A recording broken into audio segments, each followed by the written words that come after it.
My name is Jenny Baker, and trading is as easy as you make it. Today, we're going to be talking a little bit about support and resistance, supply and demand, or what I call all of these different levels, areas of interest, right? What are they, and how do we find these key levels on a chart to be a more profitable trader, to be a withdrawing trader, to stop being a break-even trader, to get better at our options, our stocks, our crypto wallets, day trading, whatever it is you're doing long-term. The idea is to help you use these areas of interest on a chart to make better decisions in your technical analysis. So putting all these different types of support and resistance together, remember support and resistance is just confirmed supply and demand, right? Putting all this together into a beautiful basket, let's go one time, mark up the charts in a way that my eyes see best, hopefully can help you train your eyes in a way that whatever works for you. We're going to be using all of these factors as ways of seeing the support and resistance. And we're also going to consider all of these consideration points when we determine the value of that support and resistance.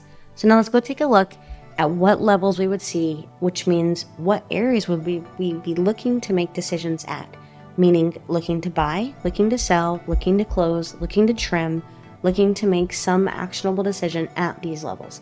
That's really all it comes down to. Okay, last time, S&P. We've still got our 200 moving average on here. We'll leave that on here. We've still even got our quarter points.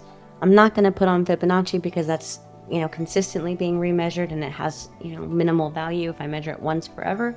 But first things first, I'm going to zoom in. We're going to refresh this chart. This is the 4-hour time frame. So if I was only making decisions based off of the 4-hour time frame, what we haven't discussed that was on that little platform I made was liquidity voids, order blocks, right? Areas where there's a lot of potential volume sitting. And that's these voids right here that have never been touched, never been kissed, never been come down and kind of at all entertained. I'm targeting those for the most part. I'm taking a basket of things such as measured moves, quarter points, trend line breaks and retests, moving averages, support and resistance, and supply and demand. And I'm making it this entire package of my area of interest, right? These are areas of interest that I make decisions. My key level decisions are made here. So let's just do this together real quick. I've normalized the chart, 4-hour time frame. What I would be looking for is we're going to make this a little bit different so we can see if this is where the breakout happened, and this is the 4-hour, mind you. I'm going to be looking at where this breakout happened. So my major target, if we get the confirmation to sell, is going to be down in this range. I'm never targeting the basis. I'm targeting the volume. I'm targeting that order block. I'm targeting that liquidity void. So same thing with the top. If my strategy said, hey, there's room for a scalp buy, obviously I'm looking to the left. There's not a lot of room. Not a lot of room at all, but obviously it's going to be way up here. So we already know that. Not a lot of room.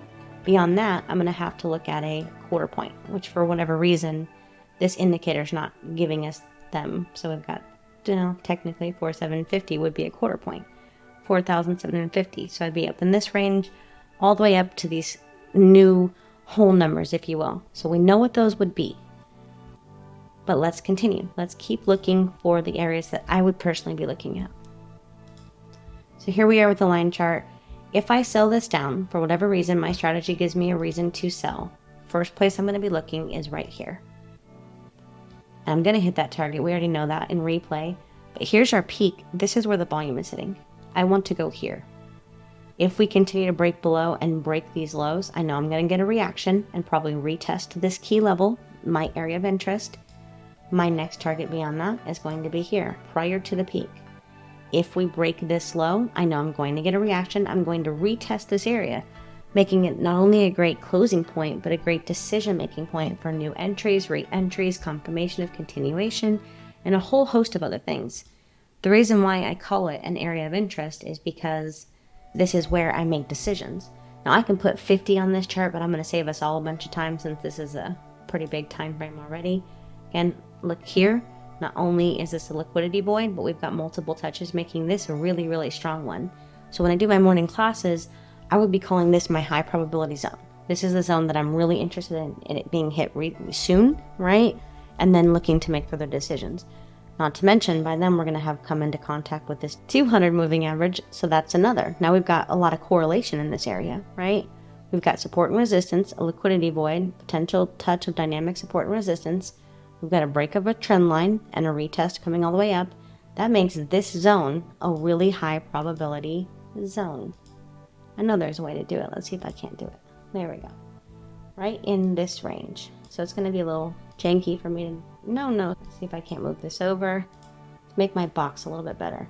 So if I'm calling a trade this morning and I'm looking for this is where I'm looking to be touched, right here. What I'm looking for is to get a strong reaction into this range, consolidate, and continue to the top side. We're in a buying market. And of course, if we break below this and retest it, I know I'm going to continue looking at the downside. All very simple, over and over again. This is all I do, all day, every well. For very few minutes of most days a week, I should say. So before we continue, I'm going to go ahead and mark up our next couple of targets. We know how to do this. We know that we're just looking at previous support and resistance, which is supply and demand. We know we're looking at trend lines, dynamic support and resistance like moving averages. We know we're considering things like measured moves, liquidity voids, moving averages, Fibonacci, quarter points, and that's it. So let's see how this plays out in real time. This is only the 4-hour time frame, so we already know what this actually does. And just because we also know what the future holds, let's do this. We know what our quarter points are. So I'm going to go ahead and come into this. And if the current price is 47, I know that my targets are going to be what? So the current price is 47, which makes the next quarter point potentially 47.50 as a whole number. That's one. Beyond that, we've got 5,000 as our next quarter point. Let's see. How did I do that? That's a far way away. Of course, there's other points in between, but just to kind of give us an idea. 47.50, I can deal with that. I'm pretty sure we don't come up to this range, but either way, now we've got those targets met. So let's watch how this plays out in real time. We'll go back to the candles. I know you guys like candles. Let's see. This is, I lost my yellow line, darn it. Sorry, I deleted the yellow line. We came back into this zone. We respected this zone, pushed up, came back again, but we failed to stay below it. So this zone that we marked up had significance, and it still does all the way over here. Weeks and weeks later, it still has significance. We came up to that quarter point, of course, beautifully. We're respecting and reacting and rejecting off of the zones that we knew were going to be significant. It just makes trading so much easier when you can actually actively see these areas. But with that said, that's all I've got for you guys today. I hope that this stuff helped you. I hope that it's helping you learn to see a little bit. And again, to sum it up, remember, as easy as you make it, listen, supply and demand is literally just unconfirmed support and resistance. Don't let the world complicate it. Don't let all the definitions and people making up their own terminology overcomplicate it. All you're looking for are areas of interest where decisions might be made, where volume might be sitting, where you know there's a high probability of a reaction in that area, and you're using those areas of interest as potential rejection zones. You're using those areas of interest as potential targets, as potential decision-making areas, looking to your strategy as a reason to make an entry. And that's it. So I hope that this has helped you a little bit. If you find this information helpful, make sure you like, comment, subscribe, and all the stuff that YouTube finds friendly. Have a great day, take care, and God bless.